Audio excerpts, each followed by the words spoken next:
سب تعریفیں اس خدا کے لیے ہیں جو کائنات کا پروردگار ہے، اور خدا کی رحمتیں نازل ہوں پیغمبر اکرم اور ان کی پاکیزہ عطرت و آل اہل بیت پر۔ اما بعد، بالآخر برا ہے انجام ان لوگوں کا جنہوں نے اپنے دامن حیات کو برائیوں سے داغدار کر کے خدا کی آیات کی تکذیب کی اور ان کا مذاق اڑایا۔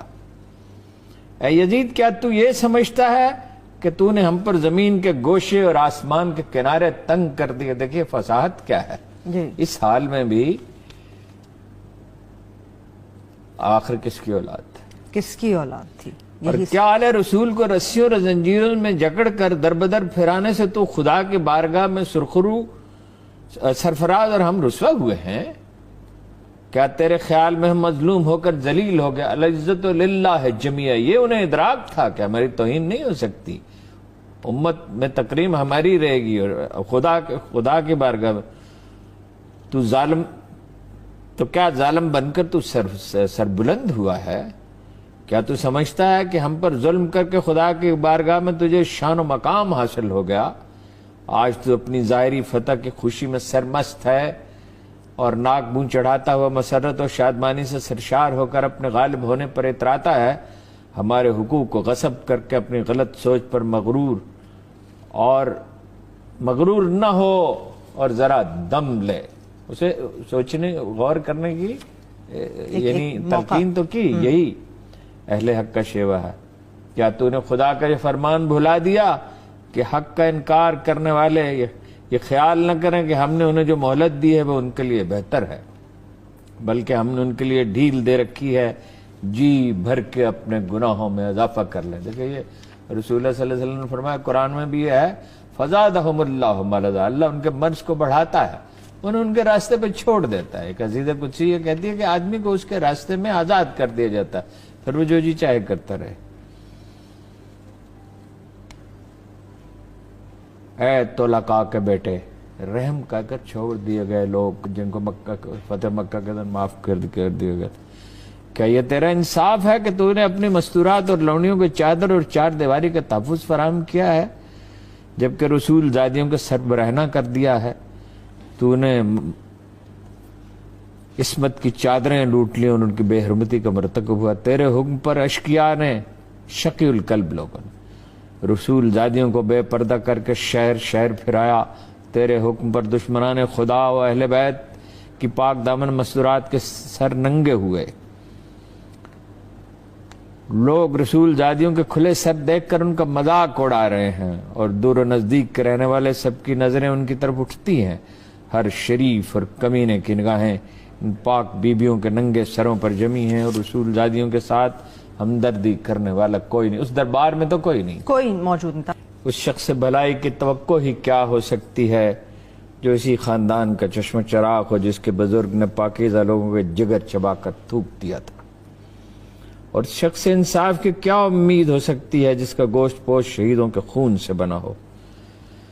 اے یزید، کیا تجھے شرم نہیں آتی کہ تو اتنے بڑے جرم کا ارتکاب کرنے اور اتنے بڑے گناہ کو انجام دینے کے باوجود فخر و مباحات کرتا ہے؟ یہاں ایک بڑا اہم نقطہ ہے۔ دیکھیے حدیث رسول یہ ہے کہ گناہ معاف ہو سکے، قرآن میں بھی ہے، جمی ہے، سارے گناہ معاف ہو سکے، لیکن جو اپنے گناہ پہ فخر کرے، اس کی شاعری موجود ہے یزید کی، جس میں وہ وہ مصرع مجھے یاد نہیں آ رہا، جس میں وہ اس پہ فخر کا اظہار کرتا ہے اپنے، وہ ناقابل معافی ہے۔ میرے اسلاف اگر موجود ہوتے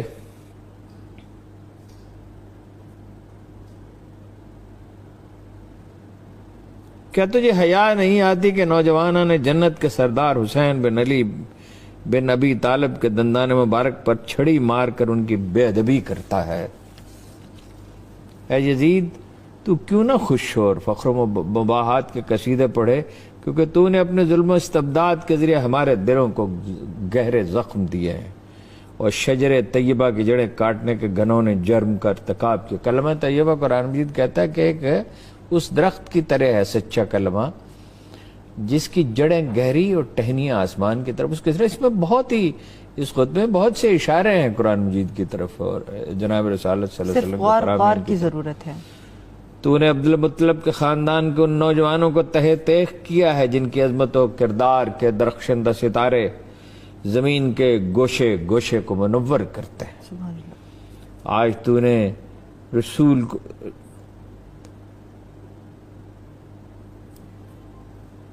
ایک بڑا تفصیلی اس کے بعد خطبہ آپ تھا۔ نے آسمان کی طرف نگاہ کی، بارگاہ الہی میں عرض کیا، اے ہمارے کردگار حق، تو ہمارا حق ان ظالموں سے ہمیں دلا، اور تو ہمارے حق کا بدلہ ان سے لے لے۔ اے پروردگار، تو ہی ان ستمگروں سے ہمارا انتقام لے، اور اے خدا تو ہی ان پر اپنا غضب نازل فرما، جس سے ہمارے عزیزوں کو خون میں نہلایا اور ہمارے مددگاروں کو تہہ تیغ کیا ہے۔ اے یزید، جو ظلم تو نے کیا ہے اپنے ساتھ کیا ہے، جو ظلم تو نے کیا ہے اپنے ساتھ کیا ہے، تو نے کسی کی نہیں بلکہ اپنی ہی کھال چاک کر دی ہے، تو نے کسی کا نہیں اپنا ہی گوشت کاٹا ہے۔ تو رسول خدا کے سامنے صلی اللہ علیہ وسلم کے سامنے ایک مجرم کی صورت لایا جائے گا، اور تجھ سے تیرے اس گھرانے جرم کی باز پرس ہوگی، اور تو نے اولاد رسول کا خون ناحق کیوں بہایا اور رسول زادیوں کو دربدر کیوں پھرایا؟ اے یزید، یاد رکھ، خدا آل رسول کا تجھ سے انتقام لے کر ان مظلوم کا حق انہیں دلائے گا اور انہیں امن و سکون کی نعمت سے مالا مال کرے گا۔ دیکھیے، آج تک سادات کی تکریم جو ہے وقت گزرنے کے ساتھ اس میں اضافہ ہوا ہے، اس میں کمی نہیں ہوئی ہے۔ خدا کا فرمان یہ ہے کہ تم گمان نہ کرو کہ جو لوگ راہ خدا میں مارے گئے وہ مر مٹ چکے۔ وَمَن يُقْتَلُ فِي سَبِيلِ اللَّهِ، اس قرآن مجید کی آیت کی طرف اشارہ ہے، بلکہ ہمیشہ کی زندگی پا گئے اور بارگاہ الہی میں رزق پا رہے ہیں۔ اے یزید، یاد رکھ، تو نے جو ظلم آل محمد پر ڈھائے ہیں اس پر رسول خدا عدالت الہی میں تیرے خلاف شکایت کریں گے، رسول خدا اور جبریل امین آل رسول کے حق میں گواہی دیں گے۔ پھر خدا اپنے عدل و انصاف کے ذریعے تجھے سخت عذاب میں مبتلا کرے گا، اور یہی بات تیرے برے انجام کے لیے کافی ہے۔ ان قریب وہ لوگ بھی اپنے انجام کو پہنچ جائیں گے جنہوں نے تیرے لیے ظلم و استبداد کی بنیادیں استوار کی اور تیری آمرانہ سلطنت کی بساط بچا کر تجھے اہل اسلام پر مسلط کر دیا۔ انہیں جلد معلوم ہو جائے گا کہ ستم گروں کا انجام برا ہوتا ہے۔ اے یزید، یہ گردش ایام اور حوادث روزگار کا اثر ہے کہ مجھے تجھ جیسے بد نہاد سے ہم کلام ہونا پڑا۔ ذرا غور کیجئے، کون کس سے بات کر رہا ہے؟ میں تجھ جیسے ظالم و ستمگار سے گفتگو کر رہی ہوں۔ یاد رکھ، میری نظر میں تو ایک نہایت پست اور گھٹیا شخص ہے جس سے کلام کرنا بھی شریفوں کی توہین ہے، اہل عزت کی تو توہین ہی۔ میری اس جرت سخن پر تو مجھے اپنے ستم کا نشانہ ہی کیوں نہ بنا دے، لیکن میں اسے ایک عظیم امتحان اور آزمائش سمجھتے ہوئے صبر و استقلال اختیار ہوں۔ یہ ہے میسج، یہ جناب حسین کا میسج بھی یہی ہے، جناب علی کرم اللہ کے وجہ کا بھی یہی تھا، سیدہ فاطمہ کو یہی تھا، اور ان کا بھی یہی۔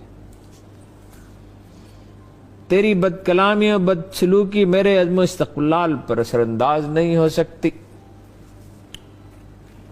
کوئی فرسٹریشن نہیں آپ کو نظر آتی، غم تو ہے، صدمہ تو ہے، فرسٹریشن نہیں ہے۔ یعنی یہ انہیں معلوم ہے کہ روشنی کہاں ہے، راستہ کیا ہے، اور یہ نسل در نسل ہم نے دیکھا۔ پھر اے یزید، آج ہماری آنکھیں اشکبار ہیں اور سینوں میں آتش غم کے شعلے بھڑک رہے ہیں۔ افسوس تو اس بات پر ہے کہ شیطان کے ہم نواؤں اور بدنام لوگوں نے رحمان کے سپاہیوں اور پاک باز لوگوں کو تہہ تیغ کر ڈالا ہے، اور ابھی تک اس شیطانی ٹولے کے ہاتھوں سے ہمارے پاک خون کے قطرے چمک رہے ہیں۔ ان کے ناپاک دامن ہمارا گوشت چبانے میں مصروف ہیں۔ صحرا کے بھیڑیے ان پاک باز شہیدوں کے مظلوم لاشوں کے ارد گرد گھوم رہے ہیں، اور جنگل کے نجس درندے ان پاکیزہ جسموں کی بے حرمتی کرتے ہیں۔ اے یزید، اگر آج تو ہماری مظلومیت پہ خوش ہو رہا ہے اور اپنے دل کی تسکین کا باعث سمجھ رہا ہے، تو یاد رکھ، جب قیامت کے دن اپنی کرداری کی سزا پائے گا تو اس کا برداشت کرنا تیرے بس سے باہر ہوگا۔ خدا عادل ہے، اور اپنے بندوں پر ظلم نہیں کرتا. ہم اپنی مظلومیت اپنے خدا کے سامنے پیش کرتے ہیں اور ہر حال میں اس کی عنایات و عدل و انصاف پہ ہمارا بھروسہ ہے. اے یزید تو جتنا چاہے مکر و فریب کر لے اور بھرپور کوشش کر کے دیکھ لے، مگر تمہیں معلوم ہونا چاہیے کہ ہماری یاد تو لوگوں کے دلوں سے مٹا نہیں سکتا. آج بھی دیکھ 1400 سال گزر گئے ہیں، آج بھی وہ یاد ویسے ہی ہے. نہ وحی الہی کے پاکیزہ آثار محو کر سکتا ہے. تو یہ خیال بھی اپنے دل سے نکال دے کہ ظاہر سازی کے ذریعے ہماری شان و منزلت کو پالے گا. تو نے جس گناہ نے جرم کا ارتکاب کیا ہے اس کا بدنما داغ تیرے دامن سے دھل نہیں سکتا. تیرا نظریہ بہت کمزور ہے. تیری حیات اقتدار میں گنتی کے چند دن باقی رہ کر تیرے سب ساتھی تیرا ساتھ چھوڑ جائیں گے. تیرے پاس اس دن کے لیے حسرت و پریشانی کے سوا کچھ بھی نہیں ہوگا جب منادی ندا کرے گا کہ ظالموں